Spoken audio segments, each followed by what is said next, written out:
121. Pertama-tama terima kasih kepada dosen Kemuji yang telah menyempatkan waktunya untuk hadir dalam seminar proposal penelitian saya yang berjudul Pemetaan Kontaminasi Lindi dengan Metode Geolistrik, Implikasi terhadap Strategi Pengelolaan TPA dan Persepsi Masyarakat Sekitar. Baik, adapun untuk latar belakang, yaitu sampah merupakan salah satu permasalahan lingkungan yang sangat dekat dengan kehidupan kita sehari-hari. Adapun pengelolaan sampah di Indonesia masih mengalami banyak tantangan yang sangat kompleks. Yang pertama ada volume sampah yang terus meningkat, kemudian keterbatasan infrastruktur, kemudian pertumbuhan jumlah penduduk dan pertumbuhan ekonomi, kemudian kesadaran masyarakat yang masih rendah. Berdasarkan data Sistem Informasi Pengelolaan Sampah Nasional atau SIPSN pada tahun 2022, Indonesia menghasilkan 37,30 juta ton timbulan sampah. Timbulan sampah ini meningkat sebanyak 24% dibandingkan tahun sebelumnya dengan timbulan sampah sebanyak 28,46 juta ton.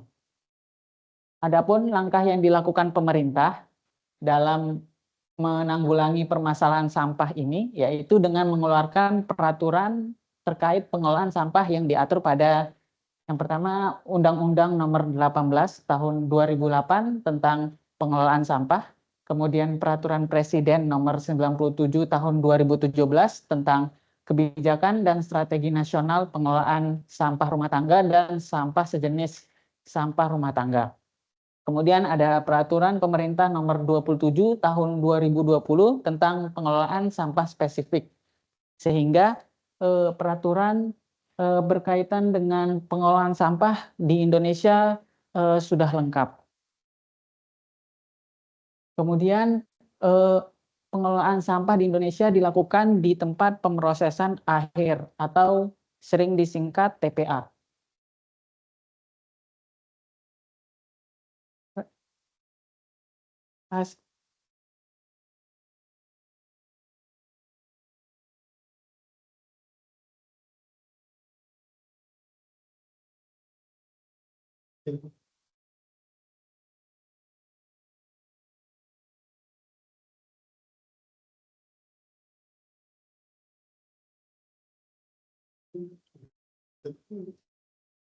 Adapun jika dikelola dengan baik pada TPA, maka daerah sekitar akan terjaga kebersihannya. Namun jika pengelolaan di TPA kurang baik, maka akan terjadi pencemaran. Yaitu salah satunya itu pencemaran lindi. Adapun yang mendasari hal ini adalah penelitian yang dilakukan Afolabi et al. Pada tahun 2022 didapatkan bahwa lindi dapat mencemari lapisan tanah dan akuifer air tanah dengan logam berat. Yang kedua, penelitian yang dilakukan Zhang et al. Pada tahun 2023 didapatkan bahwa kontaminasi sumber air dengan logam berat dapat menyebabkan masalah kesehatan seperti gagal hati, kemudian kerusakan ginjal, kanker, kemudian kerusakan sistem reproduksi. Kemudian penelitian yang dilakukan di et al. Pada tahun 2024 didapatkan bahwa tanah yang terkontaminasi logam berat dapat mengganggu kualitas tanah dan tanaman yang terkontaminasi dapat mentransfer logam berat ke manusia dan hewan melalui konsumsi. Adapun TPA Kebun Kongok sendiri merupakan tempat pengelolaan limbah yang berada di Pulau Lombok. TPA ini pada tahun 2021 sudah mengalami over capacity. Bahkan TPA ini memasuki level 7 dengan ketinggian TPA yaitu 30 meter dengan luasan 60,90 are. Kemudian diperparah adanya genangan lindi di beberapa lokasi. Mungkin bisa dilihat ini di sini lokasi TPA-nya, kemudian pemukiman di yang berwarna ini. Salah satu parameter yang dapat digunakan untuk mengetahui sebaran kontaminasi lindi di bawah permukaan tanah adalah dengan menggunakan parameter konduktivitas listrik dan nilai resistivitasnya. Hal ini berdasarkan dari penelitian yang dilakukan Piagari dan Pioliti, yaitu nilai resistivitas dapat ditemukan dengan menggunakan metode geolistrik. Kemudian Handoko et al. Nilai resistivitas yang rendah menunjukkan tingkat kontaminasi lindi yang tinggi karena bersifat konduktif yang disebabkan adanya logam berat. Ali et al. Nilai resistivitas dari lindi kurang lebih 30 ohm meter. Namun nilai resistivitas di setiap lokasi bisa bervariasi karena dipengaruhi oleh faktor-faktor seperti jenis tanah, porositas, permeabilitas, dan kondisi geologis setempat. Adapun rumusan masalah, bagaimana pola sebaran rembesan lindi di sekitar kawasan TPA Kebun Kongo. Yang kedua, bagaimana strategi dan upaya pengelolaan TPA untuk mengatasi permasalahan yang terjadi di kawasan TPA Kebun Kongo. Tujuan penelitian, pemetaan pola sebaran lindi di sekitar kawasan TPA Kebun Kongo. Kemudian yang kedua, merumuskan strategi pengelolaan TPA Kebun Kongo sehingga pengelolaan limbah pada TPA dapat dilakukan secara berkelanjutan. Orisinalitas penelitian. Berdasarkan Shuzita et al., potensi pencemaran lindi didominasi oleh kandungan logam berat, terutama yang melebihi baku mutu adalah jenis Cu dan Mn. Kemudian Mukminah, kedekatan sumur dengan titik pengumpulan lindi secara signifikan mempengaruhi tingkat kontaminasi bakteri coliform. Kemudian Aleidrus et al. Ditemukan rembesan lindi di beberapa titik yang sebarannya dari lapisan permukaan hingga kedalaman 13,9 meter.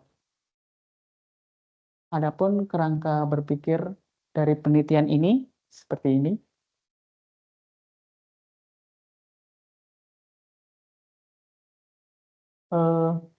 Kemudian bab 2, tinjauan pustaka. Untuk tabel karakteristik dari lindi sendiri bisa dilihat dari sini.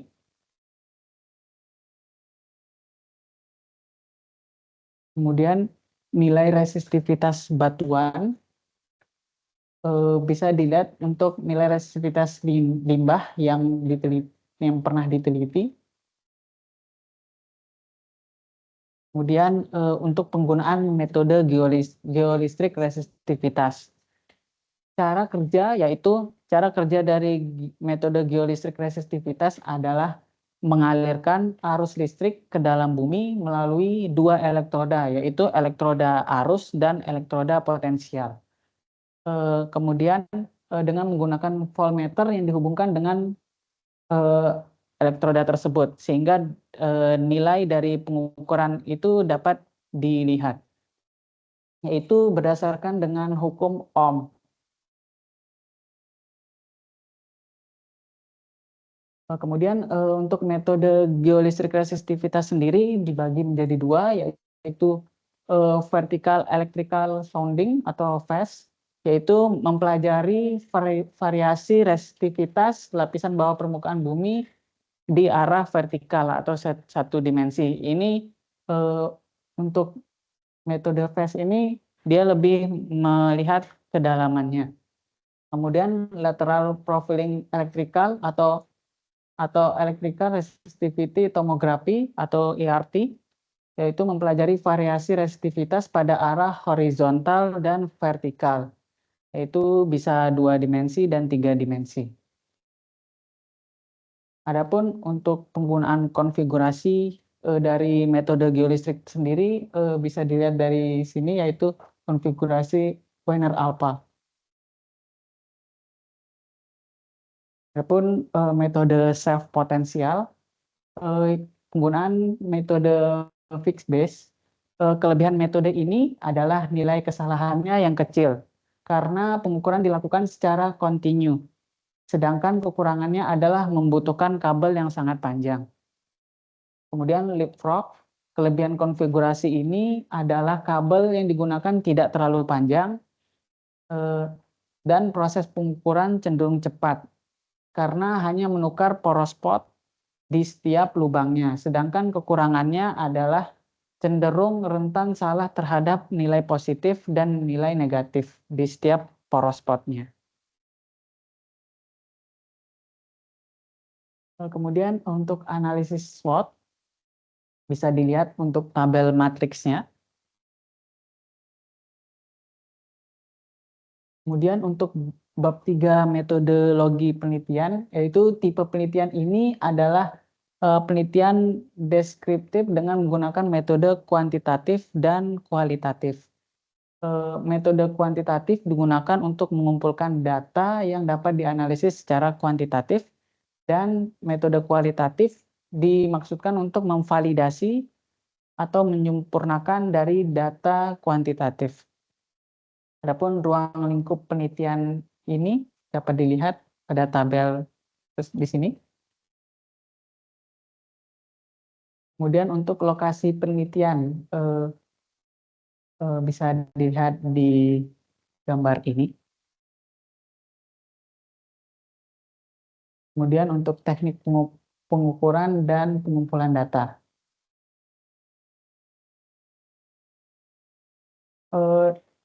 Untuk menentukan strategi yang tepat dalam upaya pengelolaan TPA Kebun Kongok di Desa Sukamakmur, Kecamatan Gerung, Kabupaten Lombok Barat, Provinsi Nusa Tenggara Barat, maka diperlukan adanya wawancara dengan metode purposive sampling, yaitu menentukan sampel penelitian dengan pertimbangan tertentu.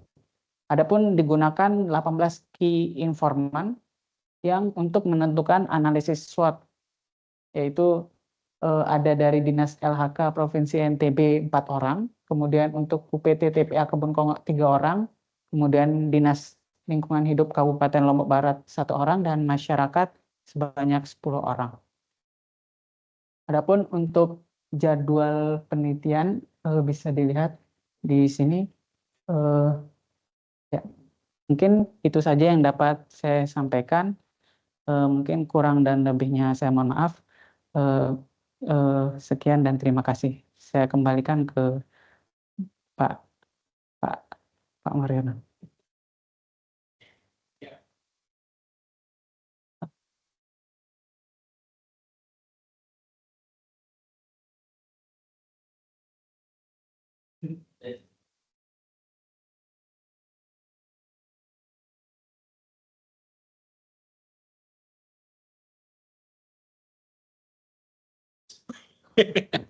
Baik, terima kasih Mas Hisyam.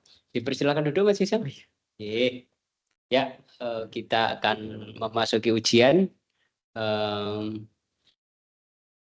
Itu yang menggerakkan sendiri itu siapa itu, Mas?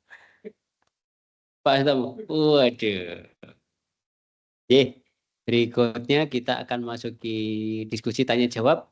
Mohon berkenan dari siapa dulu? Ibu Hasyati dulu, nggih. Pembimbing 2. Izin, apakah Prof. Firman sudah ada, Pak As? Oh, halo Prof. Firman. Ya, sudah ada saya. Wih, non sewun, bisa didengar suara saya? Ya, dengar Pak Kaprodi. Ini di LPPM atau di mana nih Pak? Di LPPM. Siap, motor suwun sangat. Mohon berkenan untuk menguji Pak Ketua. Ya, siap. Ya, terima kasih. Monggo. Ya, terima kasih Pak Ketua. Jadi sebelumnya ucapkan selamat buat Mas Hisyam ya, sudah selesai proposal tesisnya dengan judul yang cukup menarik. Yang pertama ini bisa dijelaskan lebih lanjut ya, mengapa Anda menggunakan metode geolistrik. Kira-kira apa kelebihan dan kekurangan metode ini dibandingkan dengan metode lainnya? Silakan.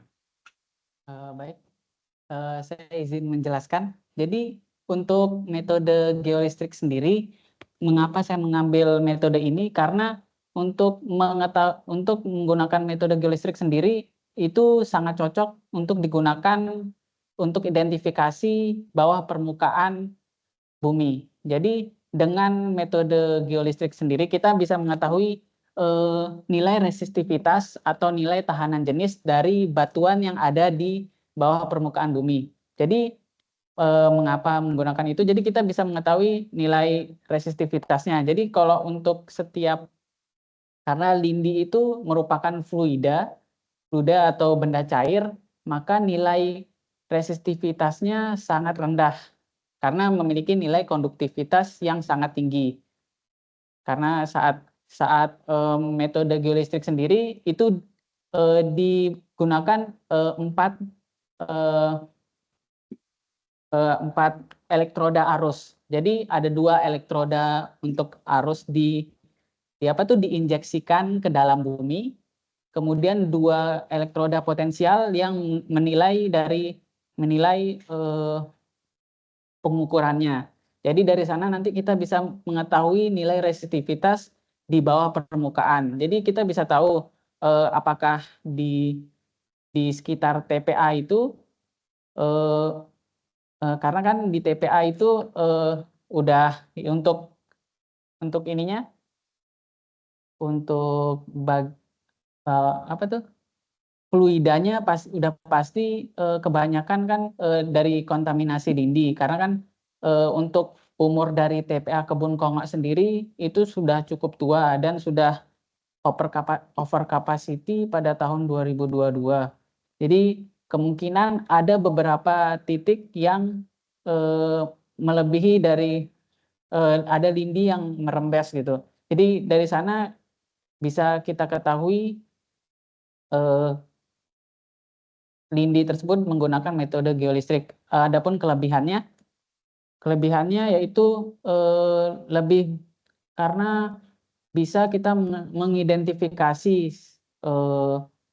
bagaimana struktur bawah permukaan di sekitar kawasan TPA. Terus karena yang kedua karena mungkin karena kita juga bisa dengan itu kita juga bisa melihat gimana sebarannya gitu. Mungkin itu saja Prof. Yan. Oh iya, itu kan kelebihannya ya. Kalau kekurangannya apa kira-kira? Kalau kekurangannya kita harus divalidasi dengan bentuk fisisnya karena kan ini kita mengidentifikasinya dalam berupa nilai resistivitas atau nilai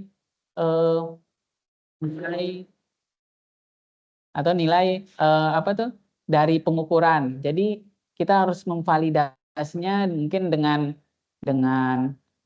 melihat sampel tanah atau lindi, kemudian kita melihat dari nilai konduktivitasnya dibandingkan begitu. Jadi mungkin harus ada validasinya. Mungkin itu Prof. Ya, terus selain geolistrik itu metode apa lagi ya yang ada untuk melakukan pemetaan kontaminasi lindi ini? Metode lain ada nggak? Untuk metode lain bisa menggunakan metode uji lab. Jadi tapi dengan menggunakan metode uji lab itu menggunakan biaya yang lumayan besar karena memang harus meneliti logam beratnya. Mungkin gitu, Prof. Ya. Terus ini Anda kalau melakukan pengukuran itu kan biasanya ada deviasi ya tuh ya. Itu berapa kali pengukuran untuk satu lokasi itu? Jadi untuk satu lokasi itu terdiri dari beberapa lintasan. Jadi lintasan itu yang menandakan gimana jadi di bawah lintasan itu nanti di apa tuh ditaruh dua elektroda arus dan 2 elektroda potensial. Nah, dari lintasan itu kita mengetahui bahwa permukaannya seperti apa. Jadi dari situ kita ada beberapa titik lintasan. Jadi untuk mengetahui sudah sampai mana persebaran dari lindi tersebut, apakah sudah mendekati kawasan pemukiman masyarakat atau bagaimana, begitu. Itu Prof. Itu ya. Oke. Ya, jadi data utamanya apa ya? Apa yang Anda ambil nanti ya dari metode itu? Kan nanti hasil pengukurannya apa resistensi itu atau apa? Terus diolahnya gimana? Jadi nanti untuk datanya itu kan berupa nilai resistivitas. Kemudian nanti diolah menggunakan sebuah software gitu. Software nanti, jadi nanti keluar berupa peta tomografi. Jadi nanti hasilnya itu berupa peta tomografi. Apakah dari nilai resistivitasnya. Jadi setiap nilai yang berbeda akan ditimbulkan warna yang berbeda. Ya. Oke. Oh, warna yang beda ya. Oke, kemudian terus nanti dari data tadi lalu bisa menentukan ya area mana yang kontaminasi lininya paling besar, malah yang sedang, mana yang rendah, begitu ya? Iya, begitu Prof. Berarti kalau yang besar tuh merah begitu ya nantinya? Bisa jadi karena memang untuk pengaturan warnanya itu bisa kita tentukan gitu Prof. Jadi nggak harus merah gitu, bisa juga warna yang lain. Tapi kalau misalnya merah bisa Prof. Jadi lebih ke arah kurang lebih seperti itu Prof. Bisa nggak hasil pengukuran geolistrik Anda itu ternyata tidak sesuai dengan data lapangan atau mungkin literatur sebelumnya gitu? Ada kemungkinan itu nggak? Kemungkinannya ada, tapi saya berusaha untuk memvalidasinya dengan data pendukung supaya data yang ditemukan berupa nilai resistivitas dan diolah datanya tersebut menjadi valid. Ya. Terus ini kalau sudah dapat gambarnya tadi ya, itu apa kalau dikaitkan dengan konteks dalam strategi pengolahan TPA-nya bagaimana? Jadi konteksnya itu, jadi misalnya memang kita didapatkan peta sebaran lindinya mungkin sudah mendekati kawasan masyarakat sekitar di TPA, mungkin di sana mungkin ada dari dari pemerintah atau pihak TPA-nya mungkin melakukan langkah mitigasi gitu. Langkah mitigasi agar masyarakat sekitar tidak terkena dampak dari aktivitas TPA tersebut. Ya, maksud saya kan tadi ada yang daerah merah, ada daerah kuning atau hijau itu gimana nanti itu atau sama tuh bagaimana? Kalau yang itu menandakan daerah pemukiman, kemudian di mana letak TPA-nya, kemudian di mana tempat yang masih asri gitu, masih belum diolah jadi TPA gitu Prof. Ya. Oke, ini karena kan tujuan Anda pertama tadi kan pemetaan pola ya sebar lini, berarti kan nanti Anda mendapatkan.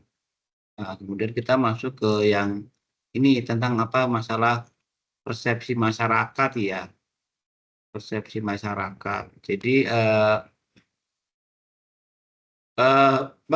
bagaimana nanti Anda mengukur dengan menganalisisnya gimana?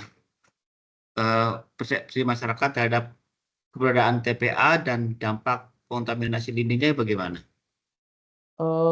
Saya menggunakan metode analisis SWOT. Jadi dengan menggunakan metode wawancara ke masyarakat di sekitar. Jadi apakah di sana, apakah masyarakat mengalami keresahan kerasahan karena adanya aktivitas TPA atau bagaimana? Mungkin begitu, Prof. Nah, itu hubungannya dengan itu gimana? Dengan peta tadi, peta apa itu? Geolistriknya itu gimana? Ada nggak hubungannya? Dihubungkan dengan itu? Hubungannya itu untuk sebagai langkah mitigasi untuk supaya agar pengolahan lindi menjadi lebih berkelanjutan gitu, lebih bisa tidak mengalami pencemaran yang lebih luas.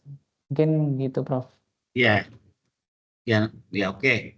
Ya itu yang tadi coba nanti diperdalam lagi ya. Kan kaitannya kita misalkan Anda kan ini saya lihat di bab 3 Anda itu ada beberapa contoh gambar ya, gambar 33, terus gambar 34 ada peta kontur. Nah, maksud itu bisa nggak dikaitkan yang merah, yang kuning, ada yang biru gitu ya. Begitu ya Mas, itu yang itu maksudnya gambar 33 di proposalnya itu maksudnya apa ya? Mungkin bisa sedikit sampaikan. Berarti kalau yang biru 2,42 itu berarti lininya rendah, kalau yang merah 78,2 lininya tinggi, begitu ya? Eh,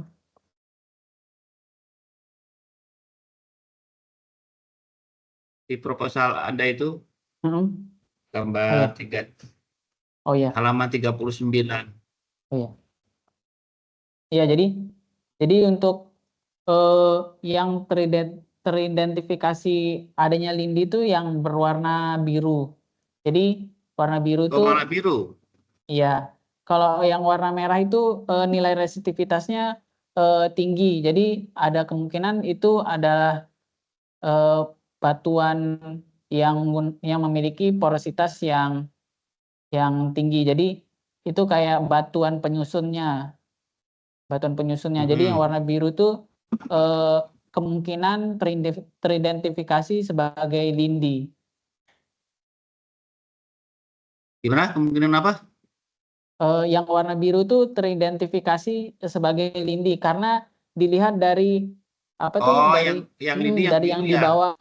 di bawah itu ada nilainya, nilai dari resistivitas, nilai resistivitasnya. Jadi itu gambar itu menandakan bagaimana rentang dari warna itu rentang dari nilai resistivitas.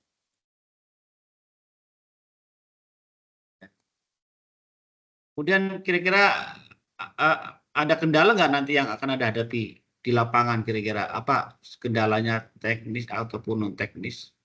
Ini kan Anda lapangan, penelitian lapangan gitu. Eh, Mungkin kendalanya kalau misalnya misalnya musim hujan, penelitian ini dilakukan pada musim hujan, itu akan terkendala karena penggunaan geolistrik sendiri jika dilakukan di tempat yang basah, itu nilai resistivitasnya mungkin agak terganggu karena adanya gitu. di permukaan itu ada yang fluida. Jadi bisa jadi arus yang diinjeksikan itu nggak sampai ke bawah, tapi menyebar di atas permukaan tanah. Jadi bisa berbahaya, bisa tersetrum yang menginjeksikan arus. Oh begitu. Berarti tapi Anda harus siap ini ya, apa mengatasinya gitu ya. Gitu, Termasuk Prof. ini Mas, biasanya kalau kita itu kan kalau kita itu kendalanya eksperimen itu kalau alatnya harganya murah itu kadang hasil pengukuran suka berubah-ubah gitu. Nah ini gimana? Kira-kira Anda bisa konsisten nggak? Artinya reliability-nya itu loh. Misalkan ukurnya 5, besok dapat 5 lagi gitu. Bisa dijamin nggak? Takutnya nanti beda-beda, nanti hasil pemetaannya bisa sangat berbeda. Ada kemungkinan itu nggak? Oh, bisa jadi, untuk adanya kemungkinan, bisa jadi karena, yang kita teliti itu, apa tuh, langsung di wilayah langsung bisa jadi struktur batuan yang kita teliti itu berubah atau mungkin dari masalah kabel yang kita bentangkan itu ada masalah mungkin antara putus atau mungkin ada Ya, ya. adanya elektroda yang belum terpasang, itu bisa jadi, kesalahan dari itu mungkin bisa jadi adanya kesalahan dari nilai yang muncul. Ya, ya. Oke, satu lagi terakhir aja Mas dari saya. Eh, apa yang membuat penelitian Anda itu unik dan berbeda dengan penelitian sebelumnya di bidang yang sama? Saya kan sudah ada penelitian mungkin semacam ini ya. Apa kira-kira yang membedakan penelitian Anda dengan sebelumnya? Baik, untuk, yang membedakan antara penelitian saya dengan penelitian yang sebelumnya, yaitu untuk penelitian yang di TPA Kebun Kongok sendiri, masih terbatas yang terkait pemetaan sebaran lindi, yang terakhir itu dilakukan pada tahun 2013 atau sekitar tahun 2014. Tapi untuk daerah yang diteliti hanya di beberapa titik saja dan bisa jadi untuk sekarang itu adanya perubahan nilai resistivitas karena, eee ada umur dari TPA yang semakin meningkat, kemudian bisa jadi, rembesan dari lindi itu semakin meluas. Kemudian yang membedakan antara penelitian saya dengan penelitian yang lain adalah adanya, strategi, pengelolaan dari strategi pengelolaan dari data, rembesan lindi tersebut, dari pemetaan lindi tersebut, bisa diambil, sebagai langkah mitigasi untuk melakukan strategi pengelolaan yang bisa dilakukan, eee, pemerintah atau, pihak TPA sendiri. Mungkin itu, Prof. Baik, terima kasih Pak Mar. Jadi dari saya cukup sekian dan mohon maaf ini saya sekarang izin pamit ya karena jam 2 ini ada rapat dengan pimpinan mendadak nih. Terima kasih. Saya kembalikan ke ketua sidang.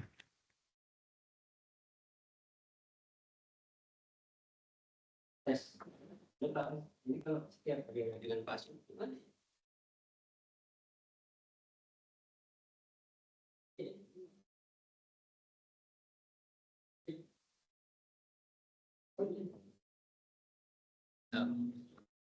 Matur suwun, Pak Herman, dan kita lanjut ke berikutnya. Kelihatannya ini saya nggih Bu Kasyati ya? Nggih, baik. Mas Hisham, ini TA-nya menarik dan mudah-mudahan nanti bisa berjalan baik. Ini coba wajahku dilihat Pak, kira-kira bisa enggak ini ngelihat wajah saya? Kalau tetap enggak bisa ya harus kita sampaikan ke belilah karena soundnya udah bagus ya Bu Kasyati ya. Soundnya udah bagus banget tapi kameranya masih belum bisa ngelihat saya. Coba Pak Has. Baik, Mas Hisham, kamu ganteng sekali hari ini. Terima kasih, Pak. Ini sebenarnya kamu mau ngapain sih? Coba saya dijelaskan dengan yang sederhana saja gitu. Kira-kira kamu harus ngapain terus mau ngapain gitu mungkin bisa dijelaskan lagi. Silahkan. Oh ya, jadi saya tuh ingin, melakukan penelitian yang, apa tuh, mengidentifikasi sebaran lindi di bawah permukaan. Jadi karena TPA yang saya pernah lihat gitu, TPA Kebun Kongok sendiri, dari info yang saya dapat, di sana sudah pada tahun 2022 itu sudah over kapasitas. Jadi, ada dan beberapa waktu belakangan ini akan diisukan akan tutup dan dipindahkan ke TPA yang baru. Nah, dari sana saya ingin mengetahui gimana rembesan dindi dari TPA tersebut, karena dari informasi yang saya dapat ada beberapa titik rembesan dindi itu bisa dilihat gitu, dan tidak sudah menggenang. Jadi saya ingin mengetahui saya ingin menganalisis bagaimana sebaran dindi di TPA Kebun Kongo, kemudian memetakannya agar dapat pemerintah atau instansi terkait dapat melakukan strategi pengelolaan TPA yang berkelanjutan. Baik. Ya, terima kasih. Berikutnya, metodologi dan metode seperti apa yang kamu coba ingin lakukan? Silahkan. Saya ingin menggunakan metode geolistrik. Kenapa menggunakan metode geolistrik? Karena dengan metode geolistrik kita bisa mengetahui bagaimana struktur bawah permukaan bumi. Jadi dari situ kita bisa mengidentifikasi apakah di daerah TPA tersebut sudah terkontaminasi dindi atau tidak. Jadi penggunaan metode geolistrik sendiri itu biasa dilakukan dalam mencari air tanah. Kemudian juga bisa dilakukan untuk langkah mitigasi dalam adanya bencana, untuk penanggulangan bencana longsor, atau mungkin adanya mitigasi mengetahui pipa-pipa atau sambungan yang ada di bawah permukaan yang bocor. Jadi dari situ saya ingin mengetahui bagaimana sebaran dindi di bawah permukaan TPA, apakah sudah mendekati kawasan pemukiman masyarakat, apakah sudah merembes atau bagaimana, begitu. Sip. Ya, kira-kira. Ya, sip. Artinya sip itu mudah-mudahan bisa dijalankan dan kelihatannya juga sudah agak terang gitu ya. Nah, berikutnya kira-kira berapa lama ini pengambilan datanya? Kira-kira untuk pengambilan datanya mungkin sekitar 2 pekan, tetapi untuk pengolahan datanya mungkin bisa jadi sekitar 3 pekan atau 3 pekan sampai keluar, sampai kelihatan hasilnya dan berupa interpretasi datanya, berupa peta. Ya, baik. Kemudian mitigasi ketika data yang diprediksi dapat dikumpulkan dengan mudah, tapi ternyata di lapangan mengalami deviasi atau bahkan mungkin tidak sesuai dengan ekspektasi, mitigasinya seperti apa? Ya, jadi untuk melakukan mitigasinya itu mungkin perlu adanya kerjasama antar pihak instansi agar. Bentar. Ini kan kamu. Oh iya. Kamu instansi gimana? Iya. Jadi untuk melakukan mitigasinya mungkin berkoordinasi dengan instansi terkait. Oh, kamu berkoordinasi. Iya, berkoordinasi mungkin kemudian apakah mengetahui masyarakat di sekitar sana mengalami hal yang tidak mengenakan dari rembesan dindi atau mungkin dari pencemaran yang ada di TPA itu.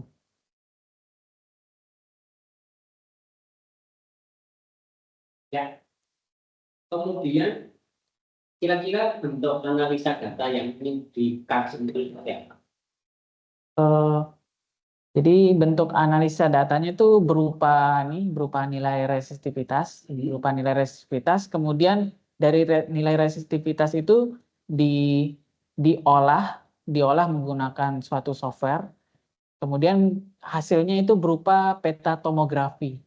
Beta tomografi, kemudian itu bisa kita ketahui dari apa tuh? Dari nilai resistivitasnya itu jadi ada rentang warnanya. Jadi setiap nilai resistivitas mempunyai rentang warna yang berbeda-beda. Jadi kita mengetahui mana yang ada yang terindikasi sebagai lindi, kemudian terindikasi sebagai batuan dasar di daerah tersebut, kemudian seperti itu. Baik, kalau total analisa data gitu kira-kira butuh waktu berapa lama direncanakannya? Total analisa data mungkin kalau totalnya mungkin sekitar 1 bulan mungkin. Iya benar loh ya, jangan molor loh. Baik, kalau rencana penulisan tesis setelah data didapatkan berapa lama? Untuk penulisan tesis rencananya mungkin untuk penulisan sekitar 3 pekan. Benar loh ya. Baik, saya rasa beberapa pertanyaan saya baik yang sifatnya berkaitan dengan konten maupun berkaitan dengan jadwal dan persiapan sudah bisa dijawab ya. Saya berharap sesuai apa yang disampaikan.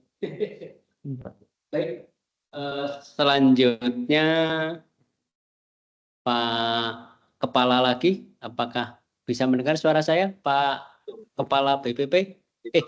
SDM, BPSDM. Siap, matur suwun untuk selalu bersama kami dan mendampingi kami di antara kesibukan-kesibukan di kantor pusat. Siap, monggo dilanjut. Mantanun. Pak Mar. Nah, ini saya diajak rapat sama Pak Mar. Ini Pak Mar, diajak rapat nih Pak Mar. Pak Mar. Wah, ngeri itu pergerakannya ngeri ya, beliau itu memang wah. Ya, pergerakan Pak Fuad kan ngeri. Bisa ini. Mungkin terima kasih Mas Isan, selamat ya. Ya, sebenarnya proposal cukup cepat ini. Nanti kalau dari saya mungkin saya banyak rencana ke depan, penelitian sampai kapan, kemudian rencana publikasinya di mana. Terima kasih.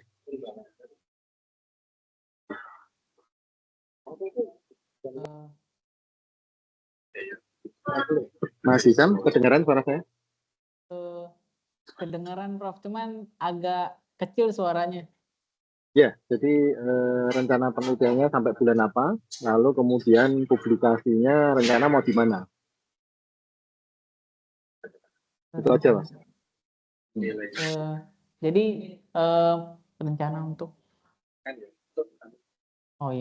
jadi untuk rencananya itu sampai untuk penelitiannya sampai dimulai mungkin dari bulan ini sampai bulan September. Kemudian untuk penulisannya dimulai dari pertengahan bulan September sampai awal Oktober. Mungkin. Oke, berarti Oktober bisa saya harapkan selesai ya? Oktober bisa saya harapkan selesai ya? Untuk survei mungkin kalau survei bisa dimulai di bulan ini Prof, karena rencananya bulan ini jika memang tidak ada halangan, insya Allah saya mulai melakukan penelitian Prof. Oke. Oktober bisa selesai? November? November insya Allah bisa Prof untuk draftnya, insya Allah bisa. Publikasi gimana rencananya? Kalau publikasi mungkin publikasinya sambilan sekalian setelah ngolah datanya selesai itu langsung sambilan untuk untuk penulisan artikelnya untuk publikasi. Ya, baik, nanti itu ya dipegang ya. Jadi targetnya beberapa bulan, 3 bulan lagi mungkin sudah draftnya sudah selesai ya. Oke, Prof. Sambil komunikasikan ke saya. Saya kira itu aja Mas Isam ya. Oke, semoga Nggih, waktu ini. Turun Pak Mar. nggih matur suwun Pak Kepala SDM atas sekali lagi waktu dan selalu dukungannya untuk kita di MIL. Selanjutnya nuwun sewu, mohon berkenan Ibu Kasyati. Baik, terima kasih. Kayak melantang ya, dengar ya.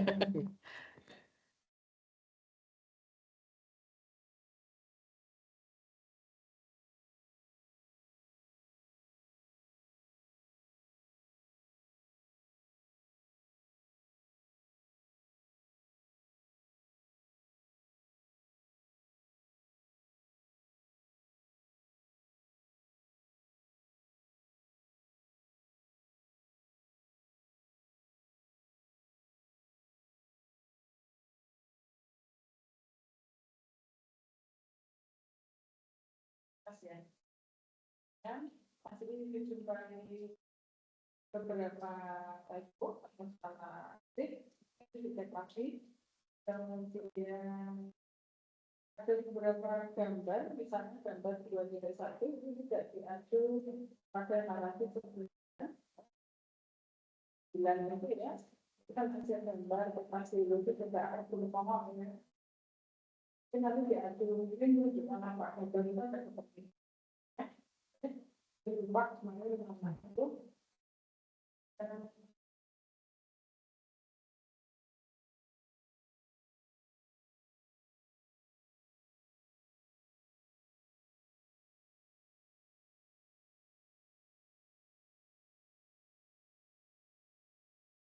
Ya, untuk penulisan itu sama ini Mas, yang memang dulu tadi disampaikan oleh Prof. Herman yang gambar 3.3 warna dan nilai sertifikas ya. Dan itu mungkin supaya nanti tidak menjadi pertanyaan ketika capek dilengkapi aja keterangan gambarnya, misalnya walaupun di situ sudah ada nilai sertifikasnya ya, mungkin ditambahin aja warna biru itu menunjukkan apa ini atau apa, tapi sedangkan ini hijau apa, pink apa orange apa, kuning apa, merah apa, ini ditambahkan aja keterangan di kelanjutan dari gambar. Gambar itu mesti diterangkan warna-warna itu menunjukkan apa. Walaupun di situ sudah ada nilai sertifikasi, ya, jadi tidak menjadi pertanyaan. Kemudian melanjutkan yang sudah disampaikan oleh Herman juga Pak. Jadi di latar belakang ini di bagian akhir belum dituliskan dengan jelas yang maksudnya.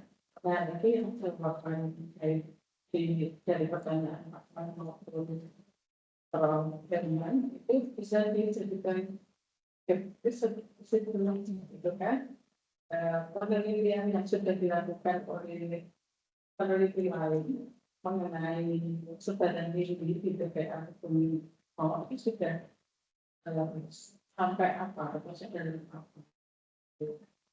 Kemudian ketergantungan atau ini apa? Mengapa penting penelitian ini dilakukan? Jadi sekilas sudah dijawab dari pertanyaan Herman tadi ya. Itu nanti disampaikan sebagai pertanyaan sebagai sertifikasi. Kemudian di bagian data, nah data ini tadi sempat melihat ada data yang sifatnya kuantitatif dan ada data yang bersifat kualitatif. Dan meskipun ini nanti datanya diwujudkan dalam bentuk gambar, pemetaan ya, peta. Nah, untuk menghasilkan sebuah peta kan ada angka mungkin yang dimasukkan. Nah, mungkin nanti lengkapin aja mungkin di tabel 3 ya. Itu kan ada misalnya satu analisis data hasil uji nilai sertifikat bahwa PPA gitu ya dalam 2032. Olah data, nah maksudnya ini apa? Data apa? Kuantitatif, kualitatif. Sehingga tidak akan muncul pertanyaan lagi.